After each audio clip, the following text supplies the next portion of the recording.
Imagínate despertar todos los días sabiendo que en el mundo en el que vives nunca estuvo pensado para personas como tú, que las leyes, los hospitales, las escuelas, incluso las autoridades existen para proteger a quienes ya tienen poder, que lo único que realmente te pertenece, tu cuerpo, puede convertirse en un producto que se compra, se vende y se modifica. En Night City, cada nuevo implante promete hacerte más rápido, más fuerte y más útil, pero mientras más cambias tu cuerpo, más empiezas a perder una parte de ti. Eso es Night City, una ciudad llena de luces y tecnología que por fuera parece impresionante, pero por dentro está completamente podrida. Aquí las corporaciones tienen más poder que cualquier gobierno, la vida tiene un precio y morir joven ya ni siquiera sorprende. Cyberpunk Edge Runners no es solo un anime de acción, es una historia sobre lo que pasa cuando un joven intenta sobrevivir en un mundo que lo aplasta desde que nace. Esta es la historia de David Martínez, un chico de 17 años que en menos de una semana perdió a su mamá, el futuro que había construido y el lugar que tenía dentro de la sociedad, y cuando sintió que ya no le quedaba nada, tomó una decisión: volverse alguien tan fuerte que el mundo no podía volver a ignorarlo. Pero lo que nadie le dijo es que muchas veces el precio de volverte invencible es perder lo que más amas. Para entender la historia de David, primero hay que entender el lugar en donde vive. Night City no es una ciudad cualquiera, es una versión exagerada de las cosas que ya vemos hoy, como empresas cada vez más poderosas, gobiernos que pierden fuerza y personas que terminan valiendo solo por el dinero que tienen. Aquí corporaciones como Arasaka o Militech no solo controlan la economía, también controlan la salud, la educación y la seguridad.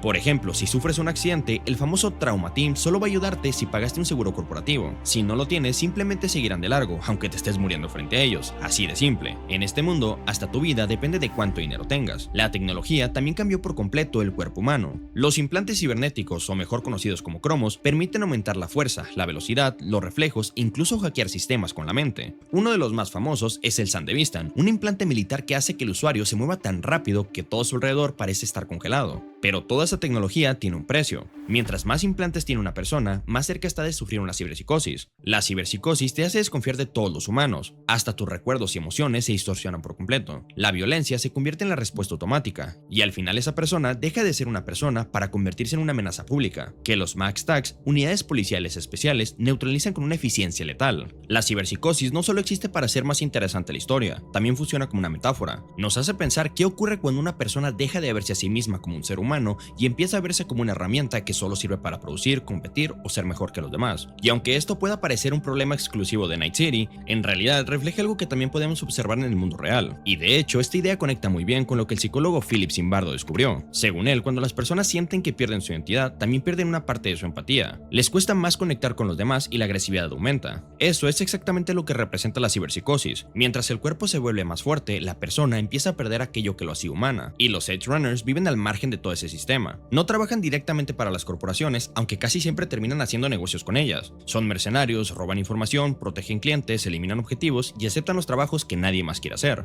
Viven al límite siempre, y tarde o temprano, ese estilo de vida termina mal de alguna forma. Otra tecnología muy importante son los braindance o neurodanzas. Son grabaciones que no solo muestran lo que la persona vivió, también permiten experimentar lo que vivió, sentir lo que sintió e incluso percibir las emociones que atravesó en ese instante. En otras palabras, es como revivir los recuerdos de alguien más en primera persona. Se usan como entrenamiento, pero también se pueden utilizar para manipular a personas, sacar información e incluso torturarlas psicológicamente. Y en este mundo donde la tecnología avanza mucho más rápido que la humanidad, es donde nace David Martínez, un lugar donde el lujo convive con la pobreza, donde una escuela de élite puede estar a tan solo unos metros de un barrio abandonado, y donde una sola decisión puede cambiarte la vida para siempre. La historia no empieza con David, empieza con una masacre.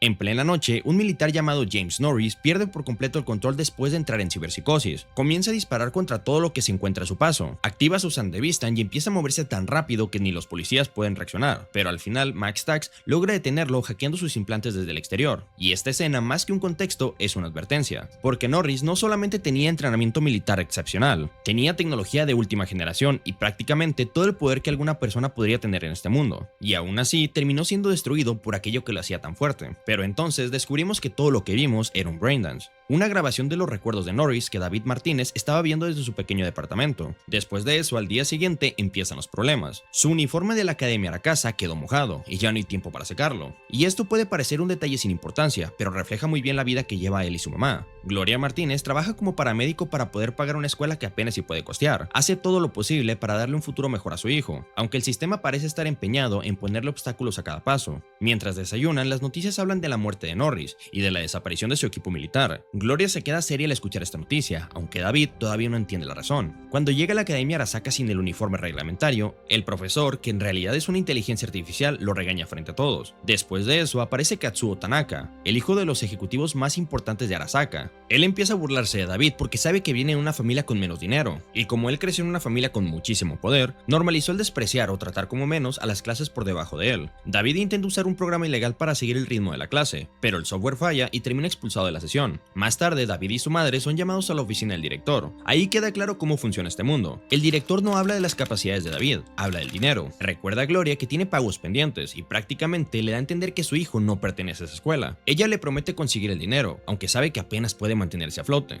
De regreso a casa, madre e hijo discuten, y no porque estén enojados unos con el otro, discuten porque los dos están cansados de pelear contra un sistema que parece cerrarles todas las puertas. Gloria todavía cree que estudiar en Arasaka es la única oportunidad que tiene David para salir adelante, y David en cambio ya no está tan seguro. Pero antes de que puedan resolver esa discusión, todo cambia. Un vehículo de la banda Animal se pone al lado suyo y sin decir una sola palabra empiezan a disparar. El choque es brutal. Cuando David recupera un poco la conciencia, ve a su madre tirada en el suelo mientras las llamas consumen los autos. Y en ese momento llega el Trauma Team, helicópteros, médicos y un equipo de primer nivel. Por un instante parece que por fin alguien va a ayudarlos, pero pasan de largo, porque ninguno de los dos tiene el seguro correcto. Esta escena duele porque nos muestra algo muy sencillo. No importa cuánto sufras, si no puedes pagar, para el sistema simplemente no existes. Y los miembros del Trauma Team no actúan por maldad, solo siguen las reglas de la empresa para la que trabajan. Y eso es lo más inquietante. Cuando la ayuda deja de verse como un derecho y se convierte en un servicio para quien pueda pagarlo, las personas dejan de ser personas y empiezan a verse como clientes. El filósofo Michael Sandel, en su libro Lo que el dinero no puede comprar, dice que existen bienes morales que se degradan cuando le ponemos un valor económico.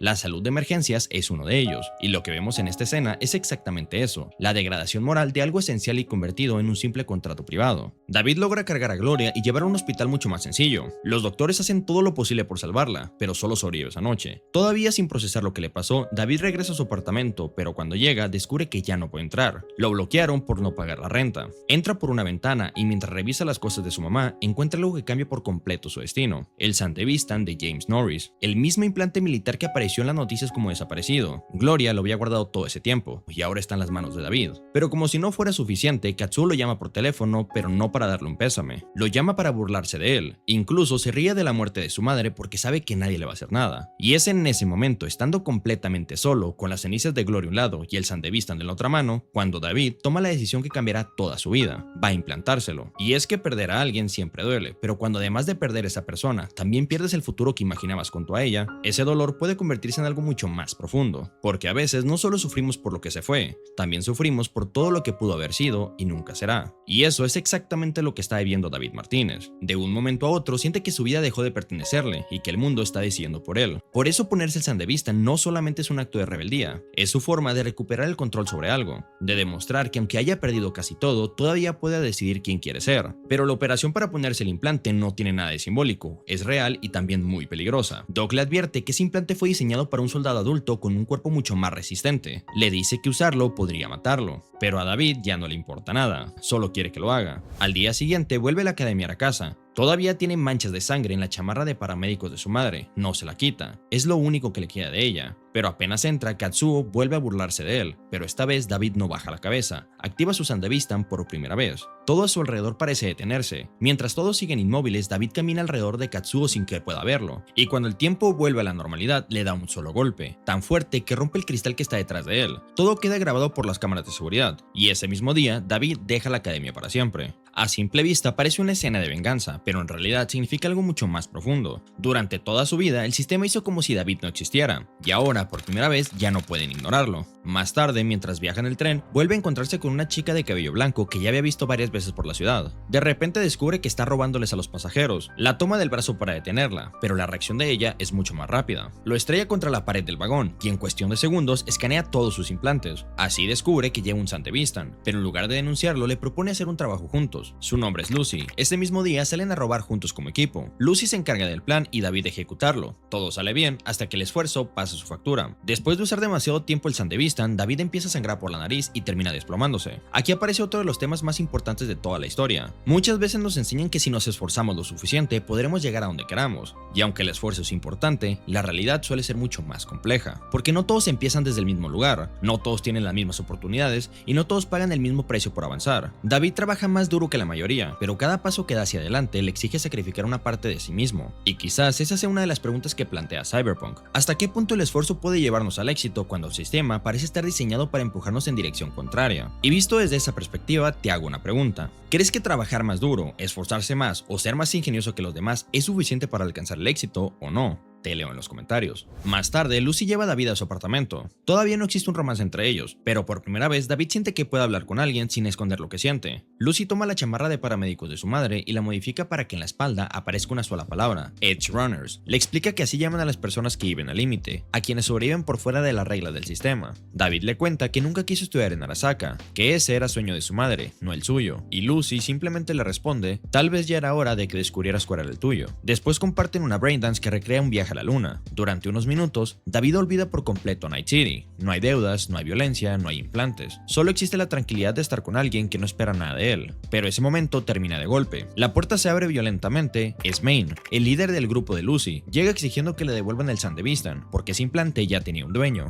Él es el hijo de Gloria Martínez, y Gloria acaba de morir. Maine se queda completamente en silencio. Maine conocía muy bien a Gloria, y eso cambia las cosas. La deuda por el implante sigue existiendo, pero deja de ser solamente un negocio. Ahora también hay respeto. Maine le propone un trato. Si demuestra que puede controlar el Sandevistan sin perder la cabeza, podrá quedarse con él. David acepta. En un instante le quita el cigarro de la boca a Maine usando el implante, y antes de que él siquiera pueda reaccionar se lo devuelve al mismo lugar. Maine sonríe, la prueba fue suficiente. Desde ese momento David pasa a formar parte del equipo. Ahí conoce al resto del grupo. Dorio, la mano derecha de Maine. Pilar, tan imprescindible como ruidoso. Kiwi, una hacker que habla muy poco, pero que siempre sabe exactamente qué hacer. Todos viven haciendo trabajos peligrosos para sobrevivir. No son héroes, pero tampoco villanos. Son solo personas tratando de salir adelante en un mundo que nunca les dio otra opción. La primera misión de David consiste en robar unos datos muy importantes sin que el dueño se dé cuenta. El plan es el siguiente. Rebecca distrae al chofer mientras David aprovecha la velocidad del Sandevistan para robar la llave del vehículo. Lucy entra, copia la información y después vuelve a dejar la llave exactamente donde estaba. El plan parece perfecto, pero algo sale mal, porque no alcanzan a copiar los datos antes de que el dueño regrese, y de un momento a otro todo termina convirtiéndose en una persecución por las calles de Night City. Dos miembros de la pandilla Tiger Clown van por ellos. Uno muere durante la persecución, pero el otro logra acorralarlos. Lucy consigue herirlo, pero David queda completamente expuesto, y cuando está a punto de morir, Maine aparece justo a tiempo y le salva la vida. La misión fue un desastre, pero todos regresaron vivos, y esa noche, mientras celebran con unas cervezas bajo las luces de Night City, David vuelve a sentir algo que había perdido desde la muerte de su madre, la sensación de pertenecer a algún lugar. Todos necesitamos sentir que pertenecemos a un lugar.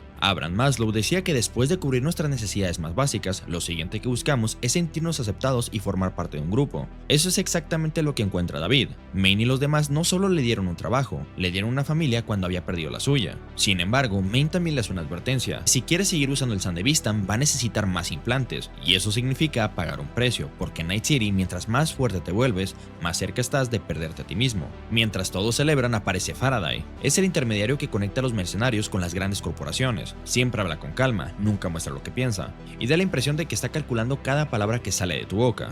Faraday regaña a Maine por lo mal que salió la misión. Además le advierte que Tanaka ahora estará mucho más atento. Y sí, Tanaka es el mismo ejecutivo cuyo hijo humilló a David en la academia, porque en Night City el poder siempre termina conectando a las mismas personas. Poco después, David recibe una llamada de la Academia Arasaka. Le ofrecen volver con una beca completa, pero solo tiene que hacer una cosa, pedirle perdón a Katsuo. David escucha todo el mensaje y después cuelga sin decir una sola palabra, pero más tarde descubrimos que esa oferta nunca fue por su bienestar. Tanaka había visto en las cámaras de seguridad que David podía usar el Sandevistan. Lo único que quería era tenerlo cerca para convertirlo en otro experimento de Arasaka. Pero después de tantas pérdidas y tanta violencia, la historia baja un poco el ritmo. David empieza a adaptarse a su nueva vida como Edge Runner. Cada misión le da más experiencia y también más confianza. Lucy se convierte en quien lo entrena, pasan cada vez más tiempo juntos y casi sin darse cuenta, empiezan a crear un vínculo muy especial. En esta parte de la historia también conocemos mejor a Rebecca. Puede parecer pequeña y alocada, pero cuando empieza un combate, es una de las personas más peligrosas del grupo. Es impulsiva, ruidosa y completamente leal. En una de las misiones, David le entrega unas manos cibernéticas doradas que Pilar había encargado. Y esto puede parecer un simple detalle, pero en un mundo donde todos cambian su cuerpo para sobrevivir, esos implantes también se convierten en una forma de expresar quiénes son. Maine habla con David sobre la vida, le dice que en Night City la gente como ellos no puede quedarse esperando que las cosas mejoren por sí solas. Maine no es un filósofo ni un hombre perfecto, es alguien que ha cometido muchos errores y ha pagado un precio muy alto por ello, pero sin darse cuenta empieza a ocupar el lugar que David perdió cuando murió su madre. Él dio una figura parental que intenta guiarlo. Sin embargo, en Night City la tranquilidad dura muy poco. Mientras el equipo está reunido, ven a un hombre actuando de una forma muy extraña en la calle. Parece un vagabundo más, incluso está orinando junto a un contenedor de basura. Pilar decide burlarse de él,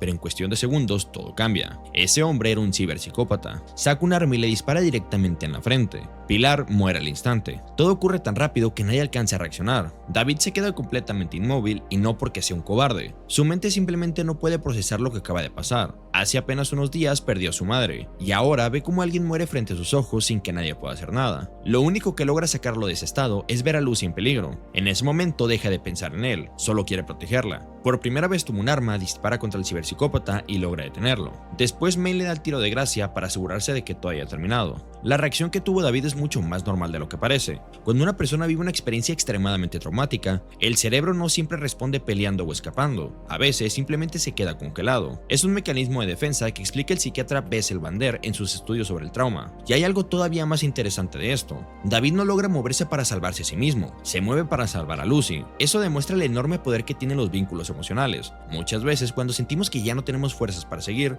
las encontramos al intentar proteger a alguien que amamos. Más tarde vemos a David y Lucy en la azotea del edificio. La ciudad sigue llena de ruido, pero allá arriba parece que el tiempo se detiene. Lucy está preocupada por el camino que David eligió como Edge Runner. Él, en cambio, le hace una promesa a Lucy. Le dice que algún día la llevará a la luna. Y esto que dice David no es solo una frase romántica. Es la primera vez desde la muerte de su madre que David vuelve a creer en un futuro. Después se besan y por unos minutos, Night City deja de existir. La muerte de Pilar deja un vacío dentro del grupo. Nadie habla demasiado del tema, pero todos lo sienten. Como una forma de honrarlo, May le ofrece a David los brazos cibernéticos que usaba Pilar. Al principio David lo rechaza, pero May entiende enseguida lo que está pasando por su cabeza. Sabe que David ya cambió. Incluso bromea con él porque es evidente que entre él y Lucy ya empieza a surgir algo más que una amistad. La conversación termina cuando Kiwi llega con nueva información. Descubrió que Tanaka tiene una obsesión por los braindance creados por un famoso editor llamado Jimmy Kurosaki. Al escuchar ese nombre, David recuerda algo muy importante. Él conoce a Jimmy gracias al trabajo que hacía con Doc. Había visto muchas de sus producciones. Además, sabe que esos braindance exclusivos solo se graban cuando el cliente está presente. Eso significa que Tanaka tarde o temprano tendrá que aparecer ahí. Con esa información, el equipo prepara un plan. Primero capturarán a Jimmy,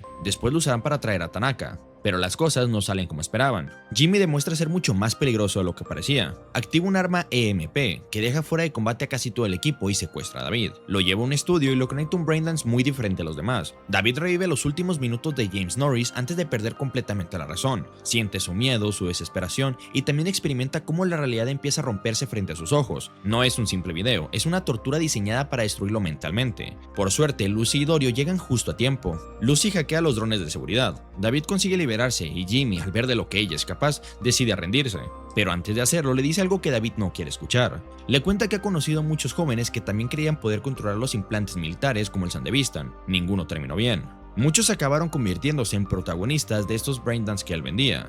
Era una advertencia y probablemente la más sincera que David había recibido hasta ese momento. Después de esa conversación, ahora sí el plan entra en marcha. Tanaka llega al estudio sin sospechar nada. El equipo lo rodea antes de que él pueda pedir ayuda, pero todo vuelve a salir mal. El brazo mecánico de Main falla otra vez, dejando claro que sus implantes ya empiezan a pasarle factura. Tanaka reconoce a David y como último intento por escapar, dispara una lluvia de agujas que oculta en sus manos. Main logra detenerlo de un solo golpe, pero Jimmy recibe una de esas agujas y queda gravemente herido. No pueden ayudarlo, su propio Trauma Team ya viene en camino, y quedarse ahí significaría poner en riesgo toda la misión. La figura de Jimmy Kurosaki nos deja algo para reflexionar, cómo las experiencias personales pueden convertirse en un producto de entretenimiento. Los braindance son literalmente la venta de experiencias ajenas para que otras personas puedan vivirlas y consumirlas como entretenimiento. La psicología del espectador, estudiada por investigadores como Jonathan Cohen en el contexto de la investigación narrativa, muestra que los seres humanos podemos desarrollar emociones reales ante experiencias ficticias o ajenas cuando el nivel de inmersión es lo suficientemente alto. Pero los braindance llevan ese ideal extremo. Ya no se trata solo de identificarse con otra persona, sino de experimentar sus recuerdos casi como si fueran propios. Y cuando esa experiencia incluye violencia extrema o eventos traumáticos, las consecuencias psicológicas pueden ser mucho más difíciles de predecir. La historia nos muestra un Main completamente diferente, más joven y sin tantos implantes, corriendo por un enorme desierto bajo un cielo despejado. Por un momento parece un hombre libre, pero enseguida volvemos al presente. Ahora le tiemblan las manos. menos, ni siquiera puede sostener la comida que Dorio le ofrece. Cada día necesita más medicamentos para evitar que sus implantes terminen destruyendo su mente. La ciberpsicosis no aparece de un día para otro, llega poco a poco. Primero son pequeños fallos, después vienen los cambios de humor y más tarde empiezan las alucinaciones, hasta que un día ya no puedes distinguir qué es real y qué es lo que está dentro de tu cabeza. Dorio ve todo esto y hace lo único que puede hacer, permanecer a su lado, recordarle sus medicamentos y protegerlo cada vez que siente que está perdiendo el control. Mientras tanto, el equipo mantiene secuestrado a Tanaka para extraer la información de sus implantes. Kiwi comienza el proceso, pero de repente, Main sufre otro episodio de ciberpsicosis. Sin motivo alguno, ataca a Kiwi y la deja inconsciente. Cuando recupera la conciencia, ni siquiera recuerda lo que hizo. Todo empieza a desmoronarse. Tanaka sigue cautivo. Kiwi ya no puede continuar. Main cada vez pierde más el control, y Faraday sigue presionando para terminar la misión cuanto antes. Y como no tienen otra opción, llaman a Lucy para reemplazar a Kiwi. Ella no quiere aceptar. Sabe lo peligroso que es conectarse a ese nivel. Solo cambia de opinión cuando David le promete que va a quedarse con ella todo el tiempo, y esa promesa dice mucho sobre su relación.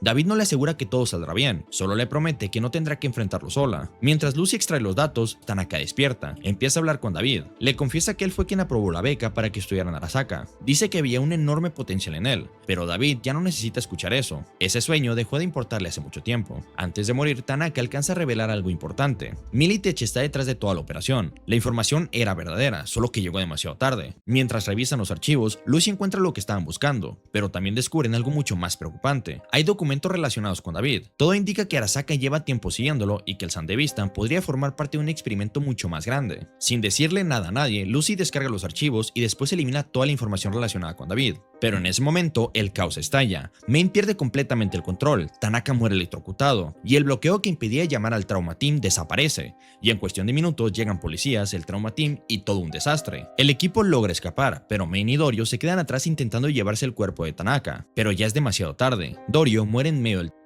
y Main, completamente consumido por la ciberpsicosis, coloca el cuerpo de la mujer que amó sobre una caja de municiones, la mira por última vez y decide terminar con todo. David llega cuando ya no queda nada por hacer. Lo único que puede llevarse son los brazos cibernéticos de Main. Mientras amanece, él y Lucy regresan en silencio hacia Night City, una ciudad que sigue igual, como si nada hubiera pasado. La muerte de Main y Dorio es más que un cierre de arco narrativo. Es la prueba de que la ciberpsicosis no distingue entre buenos y malos. Consume por igual a los que la desarrollan, aún con las intenciones de proteger a los suyos. Y visto desde una perspectiva neurobiológica, el procesamiento emocional en contextos de trauma crónico altera los circuitos prefrontales que controlan los impulsos. Mientras más carga de estrés sostenido acumulas, Main llevaba años juntando cromos y misiones, más frágil se vuelve tu regulación emocional. La rabia sin control de Main no era maldad, era el resultado esperable de un sistema nervioso que ya no podía procesar la realidad sin distorsionarla. Han pasado varios meses, David ya no es el chico que apenas si podía pagar su uniforme escolar, ahora es el líder del equipo, lleva los guantes de Main, tiene muchos más implantes y el Sandevistan ya forma parte de él. Cada misión demuestra que es más rápido, más fuerte y más capaz que antes, tanto que incluso la gente a su alrededor empieza a verlo de otra manera. Durante una misión tienen que rescatar a la hija de un hombre muy rico que fue secuestrada en una instalación fuertemente vigilada. La operación sale bien, pero no todos regresan. Julio, el miembro más nuevo del equipo, ignora las advertencias y activa un cable trampa que termina matándolo al instante. Lo interesante no es la muerte de Julio, sino la reacción de David. Cuando Pilar murió, quedó completamente paralizado. Ahora simplemente continúa con la misión, no porque no le importe, sino porque ya empezó a acostumbrarse a vivir rodeado de la muerte. Lucy sigue alejada del equipo, ya no quiere participar en las misiones, y David, que aún la ama profundamente, decide darle su espacio. Confía en que algún día regresará por decisión propia, sin embargo, esa distancia empieza a afectar en su relación. Ninguno de los dos habla de lo que siente, pero saben que su relación ya no es lo que era antes. Un día, Faraday aparece en el Afterlife con una nueva propuesta. Militech quiere poner a prueba al equipo en una misión especial, pero hay una condición, necesitan que Lucy vuelva. David acepta convencerla, aunque Faraday nunca le dice toda la verdad sobre ese trabajo. Más tarde, David y Lucy salen de la ciudad y terminan observando las estrellas en medio del desierto. Este es probablemente el momento más tranquilo de toda la serie. En ese momento, Lucy por fin decide contarle algo que nunca le había dicho a nadie. Ella nació fuera de Night City, pero desde muy pequeña fue capturado por Arasaka junto a otros niños. Los entrenaron para convertirse en Netrunners capaces de entrar a la antigua red, un lugar tan peligroso que muy pocas personas se atreven siquiera a acercarse. Su trabajo consistía en conseguir información para la corporación, sin importar el riesgo. Desde ese entonces carga con un pasado que nadie del equipo conoce. Después de escuchar su historia, muchas cosas empiezan a tener sentido. Ahora entendemos por qué Lucy siempre mantiene cierta distancia con las personas, porque le cuesta confiar. Y también entendemos por qué su sueño de llegar a la luna significa mucho más que un simple viaje. Para ella, la luna representa algo que nunca tuvo, libertad. Y es que cuando alguien pasa gran parte de su vida siendo utilizada por otros, aprende a protegerse, levanta muros y oculta lo que siente. Mantiene a las personas a cierta distancia, y no porque no quiera conectar con los demás, sino porque confiar implica un riesgo que ya conoce demasiado demasiado bien. Muchas veces pensamos que las personas reservadas simplemente no necesitan a nadie, pero la realidad suele ser mucho más compleja que eso. A veces no se trata de falta de cariño, sino de miedo. Miedo a volver a sufrir, miedo a perder lo poco que han conseguido construir, miedo a que alguien vuelva a arrebatarle su libertad. Lucy no es una persona fría, simplemente aprendió a sobrevivir sin depender de nadie. Pero hay algo que David todavía no sabe. Lucy descubrió hace tiempo que Arasaka sigue buscando información relacionada con él. Cada cierto tiempo aparece un Netrunner intentando recuperar esos archivos, pero ella los elimina antes de que puedan acercarse. Está protegiendo a David y lo está haciendo completamente sola. La siguiente escena ocurre dentro de un laboratorio de Arasaka. Una empleada termina su turno con la ilusión de llegar temprano a su casa para sorprender a su hijo, quien acaba de ser aceptado en la Academia Arasaka. Esta es una escena sencilla, incluso bonita, pero también tiene algo muy cruel. Mientras unas familias siguen creyendo que Arasaka representa un futuro mejor, otras ya fueron destruidas por ese mismo sistema. Esa tranquilidad desaparece cuando la mujer encuentra a David de pie junto al cuerpo de su jefe. Tiene un arma en la mano, y segundos después también le dispara a ella. David ya no puede controlar los primeros efectos de la ciberpsicosis. Ha comenzado a reaccionar por impulso. A veces confunde una amenaza con una persona cualquiera. Sus manos tiemblan. Hay momentos que apenas recuerda. Poco a poco deja de confiar incluso en su propia mente. Rebecca y Lucy lo notan de inmediato. Las dos están preocupadas, aunque por razones diferentes. Rebecca teme perder a su líder, y Lucy teme perder al amor de su vida. Mientras tanto, Faraday recibe una oferta de los agentes de Arasaka. Quieren descubrir quién ha estado saboteando sus operaciones relacionadas con el proyecto Sandevistan. Están dispuestos a pagar mucho dinero por esta información. El objetivo es Lucy, y quien termina entregando esa información es Kiwi. Al mismo tiempo, David y Lucy hablan sobre el futuro dentro de su departamento. Él vuelve a mencionar su sueño de llevarla a la luna. Habla del dinero que necesitan y de la vida que imagina junto a ella. Lucy apenas responde. Está demasiado concentrada viendo cómo la mano de David no deja de temblar. Sabe exactamente lo que eso significa. Poco después, David sufre un fuerte colapso frente a las cenizas de su madre. Lucy lo lleva con Doc, esperando encontrar una solución, pero el doctor es completamente honesto. Le dice que su cuerpo ya tiene demasiado cromo, que ningún sistema nervioso puede soportar tantos implantes durante mucho tiempo, y le recomienda detenerse antes de que sea demasiado tarde. David no acepta la respuesta. En lugar de escuchar el consejo, amenaza al doctor y exige medicamentos más fuertes para seguir adelante. Doc termina cediendo, porque en Night City, enfrentarse a alguien desesperado y lleno de implantes puede costarte la vida. Lo más triste de esto es que David ya no puede ver lo que los demás sí ven, y en psicología existe algo llamado pérdida de conciencia de la enfermedad. Es cuando una persona deja de darse cuenta de lo grave que está su propia situación, y eso es exactamente lo que le ocurre. Él sigue viéndose como el líder fuerte que debe proteger al equipo, y no alcanza a reconocer que poco a poco también se está convirtiendo en alguien que necesita ayuda. Después de que salen del consultorio, Lucy le vuelve a pedir que deje el cromo, pero la conversación termina convirtiéndose en una discusión. David, sintiendo mucho miedo por dentro, le propone algo inesperado. Le dice que tal vez deberían alejarse por un tiempo, y no lo dice porque haya dejado de quererla, lo dice porque siente que si ella lo ve romperse, también terminará abandonándolo. Lucy ni siquiera alcanza a responder. En ese momento recibe una alerta sobre el Netrunner que ha estado persiguiendo y sale inmediatamente para detenerlo. Sin saberlo, está caminando directo hacia la trampa que Faraday y Kiwi prepararon para ella. Hasta este punto parecía que todo había salido mal por simple mala suerte, pero no era así. Al llegar, Lucy descubre que es una trampa. Faraday captura a Lucy y durante ese proceso descubrió toda la verdad. Los archivos que ella había borrado después de la muerte de Tanaka contenían información muy importante sobre el proyecto Sandevistan. Entre esos documentos aparecía el nombre de David. Desde hace mucho tiempo, Arasaka lo consideraba un candidato ideal para sus experimentos, y Lucy eliminó esos archivos para protegerlo. Pero sin querer, también desapareció información que quizás habría cambiado el destino de Main y Dorio. Todo lo hizo por amor, y aún así las consecuencias fueron reales. Mientras Lucy permanece secuestrada, el resto del equipo recibe una nueva misión de Faraday: interceptar un convoy de Arasaka en las Badlands. A simple vista parece otro robo más, pero desde el principio todo era una trampa. Cuando consiguen detener el convoy, descubren que el camión principal no puede abrirse por la fuerza. Kiwi logra desbloquearlo, y dentro hay un enorme ciberesqueleto experimental, el proyecto más importante por el que Arasaka y Militech llevan meses peleando. En ese momento, alguien usa la frecuencia de Lucy para comunicarse con David. Le dice que debe ponerse el exoesqueleto inmediatamente, de lo contrario todos morirán. David acepta, y desde ese instante deja de ser el mismo. El exoesqueleto multiplica su fuerza de una manera brutal, pero también acelera el daño que su mente ya venía sufriendo. Rebecca tiene que inyectarle inmunosupresores constantemente para evitar que pierda el control. Falco y Kiwi intentan cubrir a David para que Militech no lo capture, pero ella los traiciona, hackea el vehículo y huye, dejándolos completamente expuestos al ejército de Militech que ya viene en camino. Poco después, Lucy logra comunicarse de verdad con David. Finalmente le cuenta toda la verdad. Le explica que todo fue una trampa y que Kiwi los vendió. Sin embargo, Faraday intercepta la llamada y vuelve a llevarse a Lucy para entregarla a Arasaka. David explota de rabia. Con el poder del exoesqueleto comienza a destruir a todos los soldados de Militech que se encuentran frente a él. Ni Rebecca puede creer lo que está viendo. Es impresionante, pero también aterrador, porque cada enemigo que derrota lo acerca un poco más a perder completamente la razón. Cuando termina la batalla, David toma una decisión definitiva. Va a rescatar a Lucy, no importa cuánto tenga que sacrificar. Ya no quiere seguir sobreviviendo dentro del sistema. Ahora piensa enfrentarlo de frente. En este punto entendemos que David nunca fue un simple Trunner. Desde mucho antes de que él lo supiera, las corporaciones ya lo estaban observando. Era un experimento, un candidato perfecto para probar hasta dónde podía llegar un ser humano lleno de implantes. Y lo más cruel de todo es que usaron aquello que más quería para manipularlo. Su amor por Lucy fue exactamente la herramienta que necesitaban para llevarlo hasta el lugar donde siempre quisieron verlo. Lo que sigue es una persecución por Night City. David, Falco y Rebecca van en el vehículo de escape mientras Militech y Arasaka los persiguen. Y mientras tanto, el ciberesqueleto está consumiendo los supresores de David a una velocidad que ya es imposible de mantener. Por otro lado, Kiwi intenta escapar de la ciudad, pero Faraday le intercepta y le dispara en el pecho antes de que pueda cobrar su pago. Antes de morir, llama a Falco y a Rebecca para darle las coordenadas del vehículo de Faraday, y como último acto incluso alcanza a decapitar de los matones que estaba intentando rematarla. Incluso en la traición y en la muerte, el código de los Edge Runners sigue ahí. Y mientras todo esto pasa, los agentes de contrainteligencia de Arasaka, Kate y Douglas ya estaban planeando traicionar a Faraday. Para hacerlo, contrataron a Adam Smasher, probablemente la persona más temida de Night City, un cyborg de combate que prácticamente ya no tiene nada humano, y cuyo nombre básicamente significa una cosa: destrucción total. La orden es sencilla: eliminar a David y a cualquiera que sepa del ciberesqueleto, y cuando Faraday deje de ser útil, eliminarlo a él también. David consigue llegar hasta la cima de la torre Arasaka,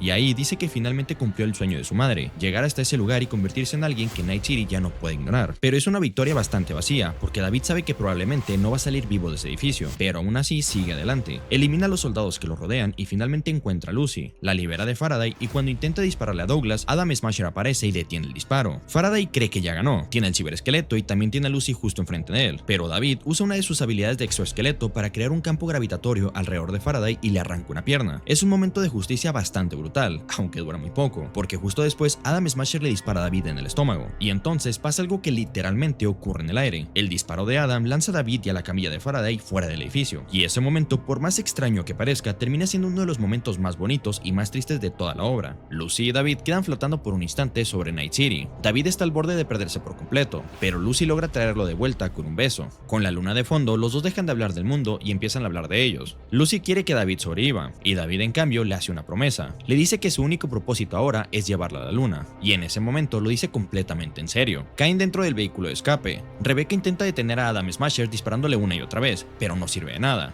Smasher cae sobre ella con todo el peso de su enorme cuerpo y la aplasta al instante. El suelo se rompe y todos caen hacia una zona subterránea. Falco intenta enfrentarse a Smasher, pero solo un golpe basta para dejarlo fuera de combate. Entonces David activa el Sandevistan por última vez, usa los últimos supresores que le quedan y se lanza contra él, pero en ese momento descubre algo devastador. Adam Smasher también tiene un Sandevistan, lo que durante toda la historia hizo sentir especial a David. Para Smasher no era más que un simple implante cualquiera, uno entre decenas de mejoras que ha acumulado durante años, y entonces David entiende que nunca estuvo peleando en igualdad de condiciones. Los supresores finalmente dejan de hacerle efecto, su cuerpo ya no responde. Lucy intenta hackear a Smasher para ayudarlo, pero el sistema de Smasher es demasiado poderoso y termina dañando los implantes de Lucy. Falco no tiene otra opción, la sube al vehículo y escapan del lugar. Mientras ellos se alejan, David intenta usar por última vez el campo gravitatorio del exoesqueleto para intentar detener a Smasher, pero no funciona. Smasher destruye los generadores del traje y empieza a golpear a David sin la menor compasión. Eso ya ni siquiera parece una pelea, es una simple ejecución. Desde la distancia, Lucy le suplica a Falco que regrese, pero él se niega. Entonces le revela lo último que David pidió antes de separarse, que la sacara de ahí, que la mantuviera con vida, y que si él no lograba sobrevivir, le dijera que lamentaba no haberla podido llevar a la luna. Mientras tanto, David apenas puede mantenerse consciente. Adam Smasher le dice que todavía podría convertirlo en una construcción digital, que una parte de él podría seguir existiendo dentro de un sistema, pero David ya no quiere seguir peleando. Lo vemos sonreír, no porque haya ganado, sino porque al final hizo lo único que realmente quería hacer, proteger a Lucy, y con esa sonrisa, Adam Smasher termina con su vida. Creo que esa sonrisa es de las escenas más importantes de todo el anime, porque David nunca pudo elegir dónde nació, nunca pudo elegir las circunstancias que le tocó vivir, ni la muerte de su madre, ni convertirse en el experimento de una corporación, pero sí pudo elegir por quién quería luchar, y muchas veces eso es lo único que realmente podemos controlar. No siempre elegimos las circunstancias que nos tocan vivir, no elegimos las pérdidas, las injusticias o los obstáculos que aparecen en nuestro camino, pero sí podemos decidir qué hacemos con ellos. Podemos decidir si permitimos que nos definan o si intentamos encontrar un propósito a pesar de ellas, y quizás por eso admiramos tanto a las personas como David, no porque sean invencibles, sino porque incluso cuando todo parece perdido, siguen avanzando hacia aquello que consideran importante. Nos recuerda que el valor de una vida no siempre se mide por lo que conseguimos, sino por aquello a lo que decidimos entregarle nuestro tiempo, nuestro esfuerzo y nuestro corazón. Quizás por eso es por lo que sonríe David, porque perdió la pelea, sí, pero nunca perdió aquello que le daba sentido a su vida. Y tal vez esa sea una de las ideas más humanas de toda esta historia, que una persona puede perder casi todo y aún así conservar algo que nadie puede arrebatarle, la razón por la que quiere seguir adelante, el motivo por el que decidió luchar desde el principio. Tiempo después, una nave turística llega a la luna. Lucy va sola.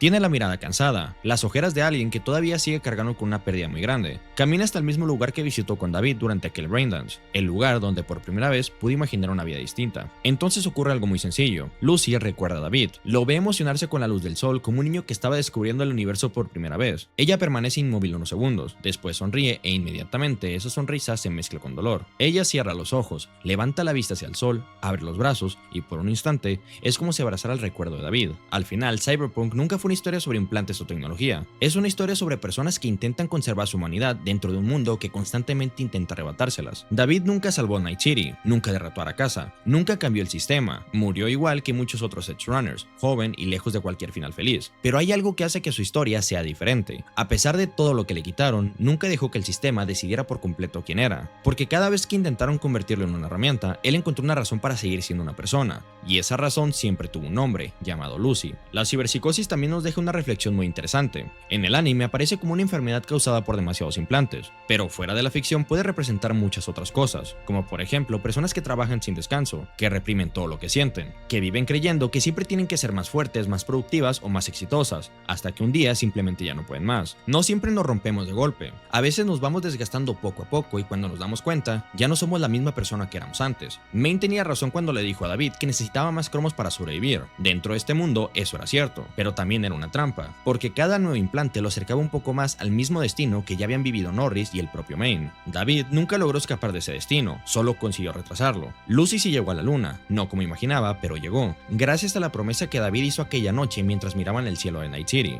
y eso hace que el final todavía sea más triste, porque David nunca pudo cumplir su sueño, pero sí logró cumplir de la persona que amaba. Dicen que superar una pérdida no significa olvidar a quien se fue, significa aprender a vivir llevando ese recuerdo contigo, y eso es exactamente lo que hace Lucy. David ya no está, pero sigue presente en cada decisión que toma, en cada lugar que visita y sobre todo en la luna, porque ese sueño dejó de pertenecerle solo a ella, ahora también es parte de él. Al final, este anime habla sobre el clasismo, de la desigualdad y de un sistema que convierte a las personas en herramientas, pero por encima de todo eso, habla de algo mucho más humano, de la capacidad de seguir amando incluso cuando parece todo perdido. David Martínez nació sin poder, vivió intentando encontrar un lugar al que pudiera pertenecer, y murió cumpliendo la única promesa que realmente le importaba, y es que a veces pensamos que una vida solo vale la pena si cambia el mundo, pero esta historia nos recuerda algo muy distinto, que a veces cambiar el mundo de una sola persona ya es suficiente.